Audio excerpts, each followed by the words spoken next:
Yes, alright. Nkulamusizaako mukwano gwange oli ku Yugi Update TV sinzira okubanga otuwuliriza gwe ali eyo.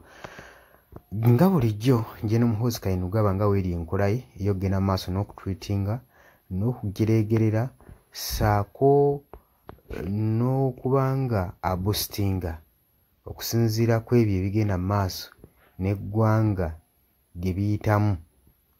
Yasinzidde okwo ku mukutu gwe ogwa Twitter ne yeewaana n'agamba nti nno nnyumirwa okubeera CDF wa UPDF.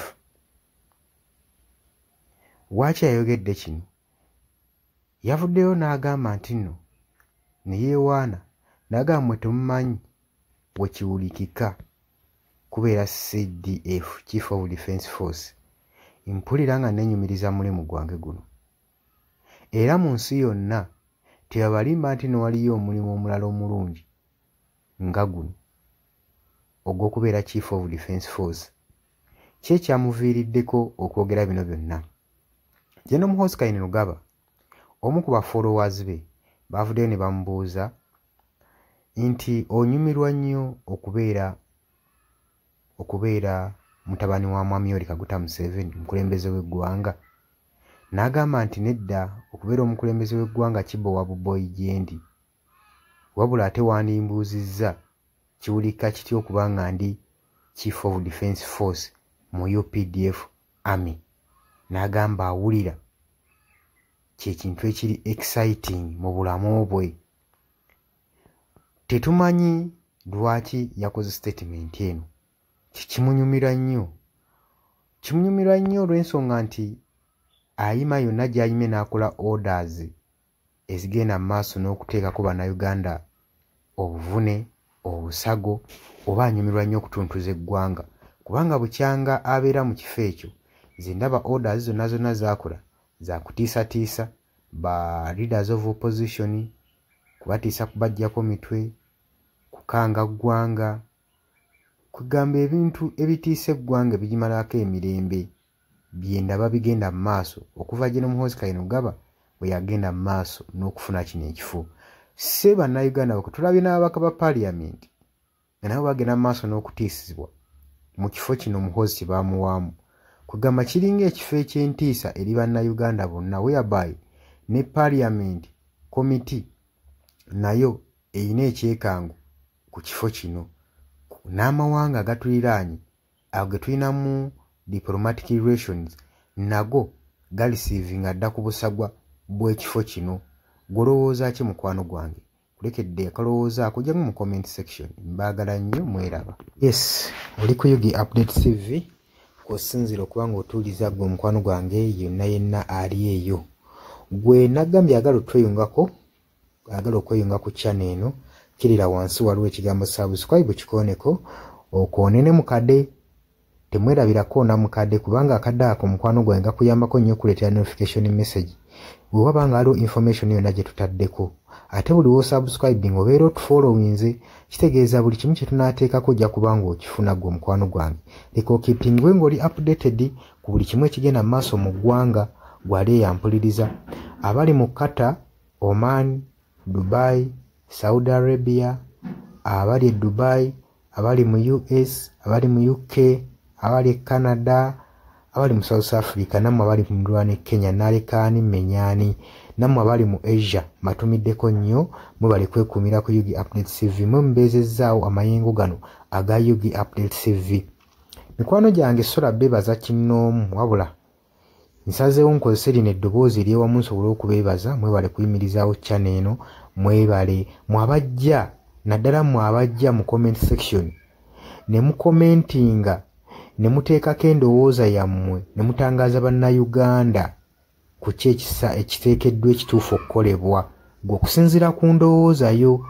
So munamuna batajjangako mu comment section, mbakubiriza okujja mu comment section muteekeko ebirowoozo byammwe, mutangaaze eggwanga ku biki byaba bagenze mu bukyamu ne bikolebwa mu bukyamu eri bannayuganda. Dani ku Airlines e Kenya nawe nkutumiddeko ennyo, naye jangu mu comment section oteese, toteekako buteesi linnya lyo. Mujje mu comment section mwe abasharinga, aba likinga namwe abasubscribinga mwe muyimirizaawo amayengo ga channel. Enamba y'essimu gye mbateeredde awo ya noti 726 noti emu 6794. Eyo enamba ya WhatsApp eri mu kimyufu. Ye namba gy'ogenda oyita kuba gy'osobola okuyitako gwe mukwano gwange ayagala okulanga wamu naffe. Ng'alina bizinensi yo ng'ogyagala tugikulangire nga wandyetaaze ogikulangira. Eyo namba gy'oba oyitako ku WhatsApp osobole okuba nga naye bizinensi yo gikuba abantu tugikulangire gwe mukwano gwange ali eyo ampuliriza. Ne ngenda mu maaso n'okulabula abantu ku biki ebigenda mu maaso mu ggwanga naddala ng'akalulu kano aka 2026 katuukuse kengedde. Kati buli muntu alina kubeera vigilant, olina kubeera bulindaala oleme kutunda mwoyo gwo mukwano gwange. Waliwo abatunda emyoyo gyabwe olw'N1,1500 sukaali. Gwe beera ng'omanyi akaseera we kanaatuuka akakuba ballot paper, beera nga manyi omuntu ng'omanyi omuntu gw'ogenda okuwa, gw'ogenda ottiikinga, gwe gw'olaba asobola okukulaakulanya ekitundu kyo constituency yo, gw'olaba agenda otwala eggwanga mu maaso. Bannange tusibwa nnyo akatambaala mu mutwe mu biseera nga bino. Newankubadde obwavu babubalumizza mutya, totunda mwoyo gwo ku lw'akantu katono, wabula saasira ku ggwanga lyo, osaasire ne ku zadde lyo, osaasire ne ku future weenaabeera. Lowooza ku by'emu maaso. Weewaawo abamu muyinza okulowooza ng'ebyo tabakwatako nga tebikwatako, naye ensobi yonna yonna ekolebwa eiza relative, sengaawo, maamawo, kojjaawo, biyinza otuuka ng'ekyo ekizibu gwe kyetooloddeko, ate olaba ebikwatirako biyinza otuuka essa ne byetooloola ne bifundikira nga bikkutteko gwe mukwano gwange ali eyo. So kyenva nkubiriza baganda bange mwenna abali ku Yugi Updates TV ogenda maaso n'okusharinga information eno.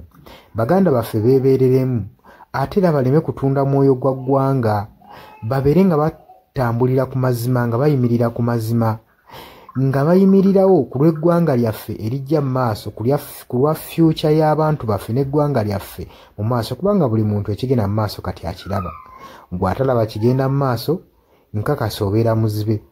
Ate era ne muzibe naye alina byawulira ebimutyemula omutima, kati n'amanya nti no mu ggwanga mulimu kino. So nkubiriza buli omu obeere lalabayi wa munno, osobole okuba nga oli kalabalaba w'oyo ku biki ebigenda mu maaso. Obakubirize n'omubakubiriza. Waliwo abali mu byalo nga tebamanyi kigenda mu maaso. Mubaagaliza subscribinga ku mikutu gino bategere ebigenda mu maaso mu ggwanga lyaffe. Wakati smartphone zajja gwe mukwano gwange ali eyo. Wabula mbaagaliza olunaku olulungi, mubale kwekumira ku Yugi Updates TV, mubatana subscribinga mugere maaso n'okusubscribinga. Mbaagala nnyo era mweraba.